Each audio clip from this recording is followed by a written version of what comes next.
L'énergie solaire est une bonne chose parce que c'est les rayons du soleil qui émettent la lumière sur l'énergie et qui donnent de la lumière.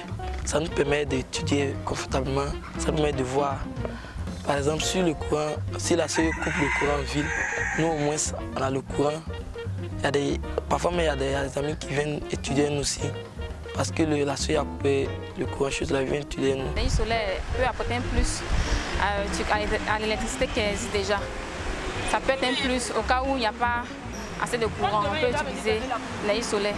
Ici, le solaire n'est pas développé du tout par rapport aux pays de la sous-région.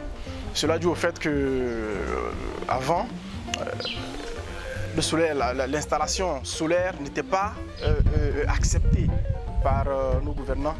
Et depuis quelques années, il y a eu des décrets qui ont été signés qui nous permettent quand même de pouvoir exercer en toute liberté. Il y a deux choses à voir.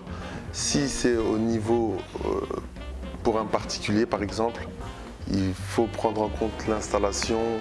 Donc je dirais, avant d'installer, avoir une fiche technique.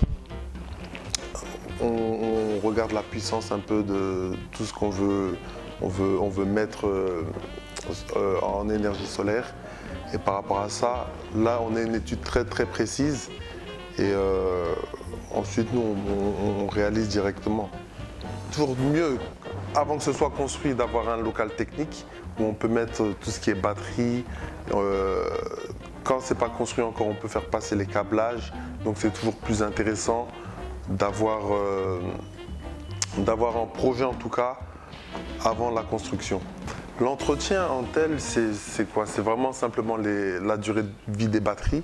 Ça veut dire, sur tout ce qu'il y a, c'est vraiment changer les batteries peut-être tous les 5 ans, voire 8 ans. Après, ça dépend du type de batterie qu'on achète.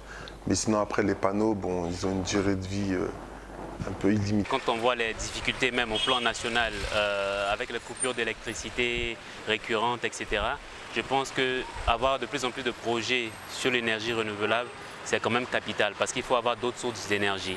Il ne faut pas se pencher sur les techniques habituelles, traditionnelles. Je pense qu'il faut voir plus grand, il faut voir plus loin pour pouvoir participer au développement économique, non seulement national, mais dans la sous-région. Je pense que c'est un élément très important pour le pays. Malheureusement, je pense que les pouvoirs publics ne font pas encore assez bien la promotion des énergies renouvelables. Donc aujourd'hui, ce qui nous aide, ce qui aujourd'hui est notre meilleure publicité, ce sont les nombreuses coupures de courant, les délestages, les surtensions et sous-tensions qu'abîment les appareils. Donc on se retrouve aujourd'hui à gérer un petit peu ces gens-là qui viennent nous voir parce qu'ils imaginent, ils savent maintenant que le solaire est une possibilité, donc ils imaginent l'éventualité d'avoir 2 sources d'énergie chez eux.